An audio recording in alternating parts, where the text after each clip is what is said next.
ඔන්න එකෝමත් එක කාලෙක එක්තරා ගොවි ගම්මානයක එක ගොවියෙක් ජීවත් වුණා.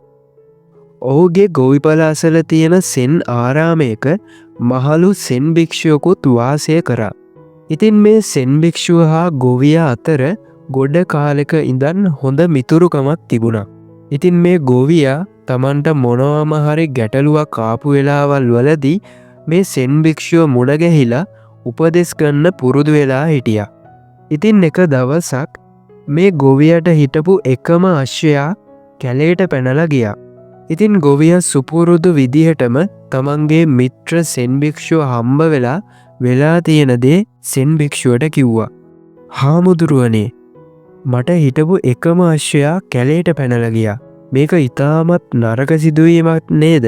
මට මේක විශාල පාඩුවක්. මේක අහපු සෙන් භික්ෂුව නරකද හොඳද කවුද දන්නේ? සිදුවනේ අශ්වයා පලා ගිය එකනේ කියලා ගොවියට කිව්වා. ඔන්න සතියකට පස්සේ අර පැනලා ගියපු අශ්වයා තවත් වල් අශ්වයන් 6 දෙනෙක් එකතු කරගෙන ආපහු ගොවියාගේ ගොවිපලට ආවා. ගොවියට මේ සිදුවීමෙන් ලොකු සතුටක් ඇති වුණා. ඊට පස්සේ ගොවියා ආයෙමත් සැරයක් අර සෙන් භික්ෂුව හම්බෙන්න ගිහිල්ලා තමන්ට වෙච්ච සතුටුදායක සිදුවීම ගැන කිව්වා. මේක නියත වශයෙන්ම යහපත් දෙයක් නේද? මට එකවර අශ්වයන් 7 දෙනෙක් ලැබිලා තියෙනවා. මේක මට හිමුණ වාසනාවක්. මේක අහලා සෙන් භික්ෂුව ආයෙම සැරයක් හොඳද නරකද කවුද දන්නේ කියලා ගොවියට කිව්වා. ඊළඟ දවසේ ගොවියට හිටපු තරුණ පුතා වල් අශ්වයෙක් කිහිලා කරන්න උත්සාහ කරද්දී වැටිලා කකුලක අස්තියක් බිඳුණා.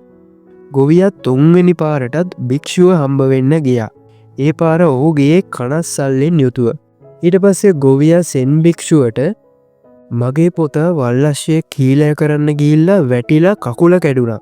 මේ වගේ වේදනාවක් සහ ආබාධයක් ඇති වෙන එක නරකම දෙයක් නේද? කියලා සෙන් භික්ෂුවට කිව්වා.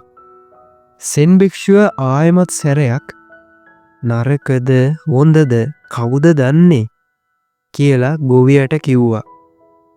ඉන් දවස් කීපයකට පස්සේ අධිරාජ්‍යයාගේ හමුදාව ගම් ප්‍රදේශයට ඇවිත් නිරෝගී තරුණයන් යුද්ධයට බඳවා ගැනීමට පටන් ගත්තා. ඉතින් කකුල කැඩිලා හිටපු ගොවියාගේ පුතා හමුදාවට බඳවා ගැනීම ප්‍රතික්ෂේප වුණා. ගොවියන් නැවතත් භික්ෂුව හමුවීමට ගියේ ගැඹුරු ගෞරවයකින් යුතුව. ඉතින් ගොවියා සෙන් භික්ෂුව ගාවට ගිහිල්ලා මෙන්න මේම කිව්වා. මම ඔබගේ ප්‍රඥාව ඉදිරියේ නිහඬ වෙනවා. මේ වුණ දේ ඇත්තටම මට හොඳ දෙයක් කියලා ගොවියා භික්ෂුවට කිව්වා. සෙන් භික්ෂුව මද සිනාවක් පාලා සංසුන්න මෙන්න මේම කිව්වා. ඔබ තවමත් හොඳද නරකද කියලා ලේබල් කරනවා නේද? මේ මොහොතේදී ඔහු යුද්ධයට ගියේ නෑ. ඉතින් හෙට කුමක් සිද්ධ වෙයිද කියලා කවුද දන්නේ මිත්‍රයා? හොඳද නරකද කවුද දන්නේ? ඒ විදිහට ගොවියට කිව්වා. කතාවෙන් එහාට හිතන්න. මේ පුංචි කතාවේ අදහස ඔබේ ජීවිතයටත් ගලප ගන්න උත්සාහ කරන්න. හොඳද නරකද කියලා කිසිදු විනිශ්චයකින් තොරව වර්තමානයේ පිළිඅරන් ප්‍රායෝගිකව ජීවත් වෙන්න උත්සාහ කරන්න. හේතුව අද නරකයි කියලා හිතන දේ හෙට හොඳ දෙයකට හේතු වෙන්න පුළුවන්. ඒ වගේම තමයි ඒකේ අනිත් පැත්ත වෙන්නත් පුළුවන්. මොන දේ වුණත් ඒකෙන් ඔබේ ඉලක්කයට යන්න අවස්ථාවක් හදාගන්න උත්සාහ කරන්න. ඉතින් හොඳද නරකද හෙට මොනවා වෙයිද කවුද දන්නේ?